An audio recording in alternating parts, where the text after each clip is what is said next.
নজর রাখবো পরবর্তী সংবাদে। রাজ্যে চুরির ঘটনা এবং কখনো কখনো দেখা যাচ্ছে রাতের অন্ধকারে সুযোগ বুঝে চোরের দল বাড়ি ঘরে হামলা দিচ্ছে এবং সেখানে চুরির ঘটনা তারা সংঘটিত করছে এবং সেই জায়গা থেকে এবার দেখা গেছে মন্দির চত্বর, তাও আবার রাজ্যের বুকে, এবং কার্যত জগন্নাথ বাড়ি ফ্ল্যাটে চুরি হয়েছে এবং সেই অভিযোগটা দীর্ঘদিনের ছিল যে প্রায় 6 মাস ধরে চুরি করছে সেই ফ্ল্যাটে একটি চোর, এবং আজকে চুরি করতে এসে রীতিমতো ধরা পড়েছে সেই অভিযুক্ত। কি রয়েছে বক্তব্য শুনুন। 4-5 মাস থেকে মোটামুটি চুরি হচ্ছে। অনেকগুলো মেশিন হারিয়েছে, যে এক একটা মেশিনের ডিমান্ড আছে ভালো।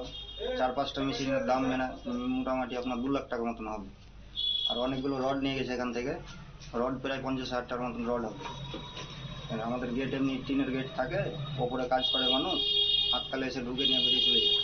আমাদের দরজাটা খুলে আজকে হাতে নাতে ধরা হয়েছে, বেঁধে রেখেছি, দেখা যাক কি হয়। আপনারা শুনলেন তাদের বক্তব্য এবং বিস্তারিত বিষয় তারা তুলে ধরলেন, এবং যেটা জানা গেছে যে প্রায় 6 মাস ধরে এই ফ্ল্যাটে চুরি করছে সেই চোর, এবং কার্যত আজ সকালে আবারও চুরি করতে এসে সে ধরা পড়েছে এবং পরবর্তীতে তাকে পুলিশের হাতে তুলে দিয়েছে প্রত্যক্ষদর্শীরা। নিয়ে নিয়েছে ছোট একটি বিজ্ঞাপন বিরতির, সঙ্গে থাকুন।